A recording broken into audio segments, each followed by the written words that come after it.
नमस्कार अमूल्य लाइफ को आपण मानक स्वागत। आमे अच्छु तिहिडी ब्लॉक सया पंचायत अंतर्गत मानसबाग ग्राम पतित पावन गोशाला परिसर रे।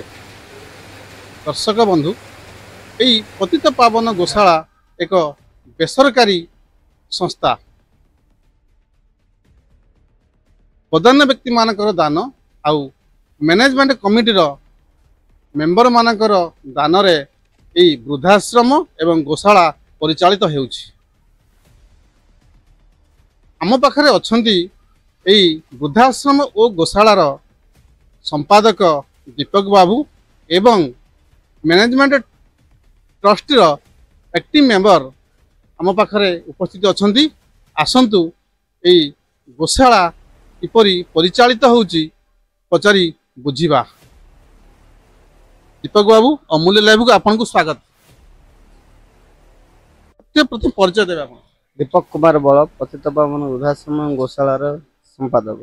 वर्तमान पई ए गोशाला रे केते गोरु अछंती? 62 टी गोमाता अछंती। ए गोरु गुडी को केउ केउ ठारु आस्थांती? जेमति भंडारी पोखरी, बेतडा, वासुदेवपुर, तिहिडी, केंद्रापड़ा ए एरिया सब आछंती। कौन केमिति माने दुर्घटनाग्रस्त गुरु माने ना एमिति जो बेआईनी गुरु जबत?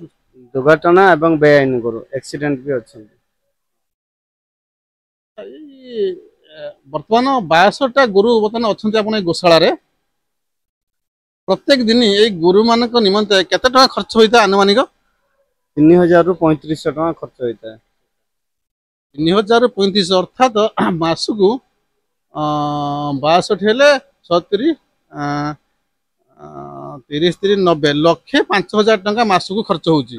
केमिति कोन मैनेजमेंट करथांती? मासकु लक्षे 5000 टका खर्च होउची केमिति मैनेजमेंट करथांती? किछि बदान व्यक्तिंग सहाय्य, ट्रस्ट मेंबर जे माने अछंती समानकर सहाय्य, किछि गोमाता जो सीज करा हुए, सीज कला माने माने सरकार को नियम अछि प्रति गोमातांकर किछि मेंटेनेंस खर्च मिले जहा कि कहंती समुद्र संख्या आउ सेही एरे हमें चलो बाकी मगा जचारे चले बेसी क्या गोमाता पेट निहाती कम से कम खावा पीवा ये दरकार हम तो उपास रखी परिवानी।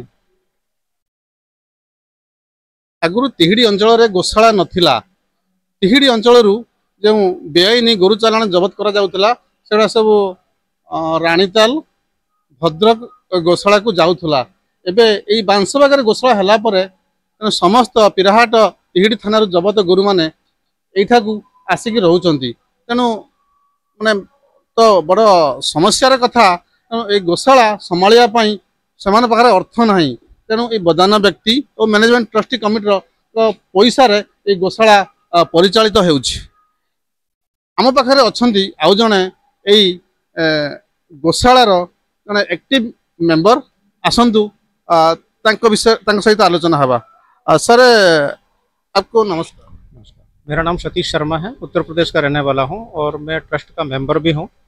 और ये गौशाला में पूरा सहयोग सब लोगों का है और हमसे भी जो ट्रस्ट के मेंबर से सब मैनेजमेंट मिला के इसको परिचालन करते हैं।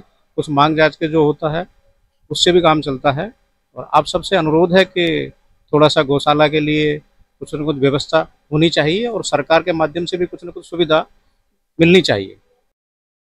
अनेक गुरु अछंती तेणु गुरुंक मूत्र एवं गोबर को यूज करिकी अनेक मध्य इनकम सोर्स सृष्टि करी हेबो। से विषय कौन कहउछन दीपक बाबू को पचारि बुझिबा।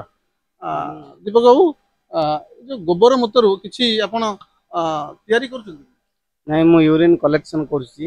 यूरिन कलेक्शन को गोवर्क गोनाइल ए बळे किछि मेडिसिन ये रे हम आगो को कलेक्शन कर रखछि। आगो को ये करिवो गोबर रु मस्किटो कॉइल, धूप, दीपकाठी सब जिनस आम तैयारी करने आगे लक्ष्य कर स्टार्ट भी कलुनी कलेक्शन करवा।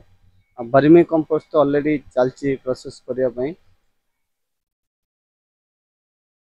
गोशाला गोबर एवं मूत्रु वैज्ञानिक पद्धति रे विभिन्न मध्य रोजगार करहब से अर्थर आवश्यकता अच्छी। आसतु तेणु से सरकार पाखे कौन डिमांड रखुंट पचारि बुझा।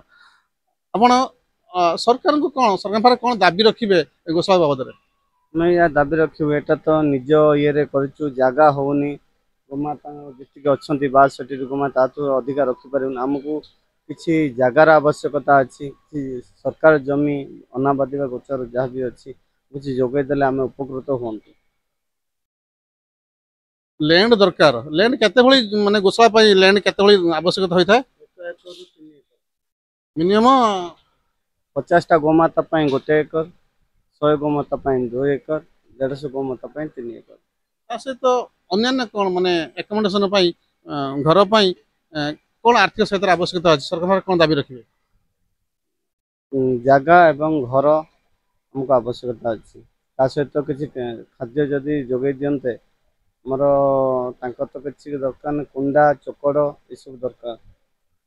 ଆପଣ ଶୁଣୁଥିଲେ ଏ ତିହିଡ଼ି ପାଇଁ ଏକ ଗୋଶାଳାର ନିହାତି ଆବଶ୍ୟକ ଅଛି ଗୋଶାଳା ଚଳିବା ପାଇଁ ସରକାରଙ୍କର ସାହାଯ୍ୟ ହେଲେ ଗୋଶାଳାଟି ବଳବତ୍ତର ରହିବ ନଚେତ୍ ହୁଏତ ଭବିଷ୍ୟତରେ ଗୋଶାଳା ବନ୍ଦ ହୋଇଯାଇପାରେ ସେଥିପାଇଁ এই ଅମୂଲ୍ୟ ଲାଇଭ୍ ଚ୍ୟାନେଲ ମାଧ୍ୟମରେ ସରକାରଙ୍କୁ ଅନୁରୋଧ এই ଗୋଶାଳା ପ୍ରତି ଶୁଭଦୃଷ୍ଟି ପକାଇ ଜମି ଯୋଗାଇ ଦେବା ସହିତ ଆର୍ଥିକ ଅନୁଦାନ ଯୋଗାଇ ଦେଲେ ଗୋଶାଳାଟି ଭଲ ଭାବେ ଚାଲିପାରିବ। ତେଣୁ ବାଂଶବାଗରୁ ପତିତ ପାବନ ଗୋଶାଳା ପରିସରରୁ ଅମୂଲ୍ୟ କୁମାର ମାଝୀଙ୍କ ରିପୋର୍ଟ ଅମୂଲ୍ୟ ଲାଇଭ୍।